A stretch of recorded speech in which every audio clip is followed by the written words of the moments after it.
ಎಲ್ಲರಿಗೂ ಯೂಟ್ಯೂಬ್ ಚಾನಲ್ಗೆ ಸ್ವಾಗತ. ಈ ಒಂದು ವಿಡಿಯೋದಲ್ಲಿ ನಾವು 9ನೇ ತರಗತಿ ಪ್ರಥಮ ಭಾಷೆ ಕನ್ನಡ ಪದ್ಯಪಾಠ 8 ಕನ್ನಡ ನಾಡು ನುಡಿ ಈ ಪಾಠದ LBA ಪ್ರಶ್ನೆಗಳನ್ನು ನೋಡೋಣ. ಕೆಳಗಿನ ಪ್ರತಿಯೊಂದು ಹೇಳಿಕೆಗೂ 4 ಆಯ್ಕೆಗಳನ್ನು ನೀಡಲಾಗಿದೆ. ಇವುಗಳಲ್ಲಿ ಹೆಚ್ಚು ಸೂಕ್ತವಾದ ಉತ್ತರವನ್ನು ಆರಿಸಿ ಕ್ರಮಾಕ್ಷರದೊಂದಿಗೆ ಬರೆಯಿರಿ. ಮೊದಲನೆಯ ಪ್ರಶ್ನೆ, ಕನ್ನಡ ವರ್ಣಮಾಲೆಯಲ್ಲಿ ಪ್ರತಿ ವರ್ಗದ 2 ಮತ್ತು 4ನೆಯ ಅಕ್ಷರಗಳನ್ನು ಹೀಗೆಂದು ಕರೆಯುತ್ತೇವೆ. ಆಯ್ಕೆಗಳು: ಅಲ್ಪಪ್ರಾಣಾಕ್ಷರಗಳು, ಮಹಾಪ್ರಾಣಾಕ್ಷರಗಳು, ಅನುನಾಸಿಕಾಕ್ಷರಗಳು, ವ್ಯಂಜನಗಳು. ಎರಡನೇ ಪ್ರಶ್ನೆ, ಹಳಗನ್ನಡದ ಪಂಚಮಿ ವಿಭಕ್ತಿ ಪ್ರತ್ಯಯ. ಆಯ್ಕೆಗಳು: ಅತ್ತಣಿಂ, ಮ್, ಅಂ, ವಳ್. ಮುಂದಿನ ಭಾಗ, ಕೆಳಗಿನವುಗಳಲ್ಲಿ ಮೊದಲೆರಡು ಪದಗಳಿಗಿರುವ ಸಂಬಂಧದಂತೆ ಮೂರನೆಯ ಪದಕ್ಕೆ ಸರಿಹೊಂದುವ ಸಂಬಂಧಿ ಪದವನ್ನು ಬರೆಯಿರಿ. ಗುರು ಲಘು ಮೂರಿರೆ ಮನಗಣ. ಗುರುಲಘು ಮೊದಲಲ್ಲಿ ಬರಲು ಡ್ಯಾಶ್. ಮುಂದಿನ ಭಾಗ, ಕೊಟ್ಟಿರುವ ಪ್ರಶ್ನೆಗಳಿಗೆ ಒಂದು ವಾಕ್ಯದಲ್ಲಿ ಉತ್ತರಿಸಿ.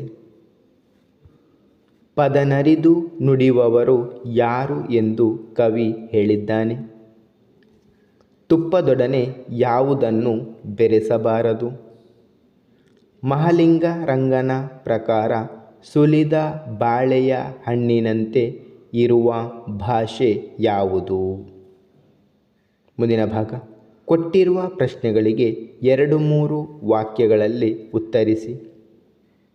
ಕನ್ನಡಿಗರ ವಿಶೇಷತೆಯನ್ನು ಶ್ರೀವಿಜಯ ಹೇಗೆ ಸಾರಿದ್ದಾನೆ?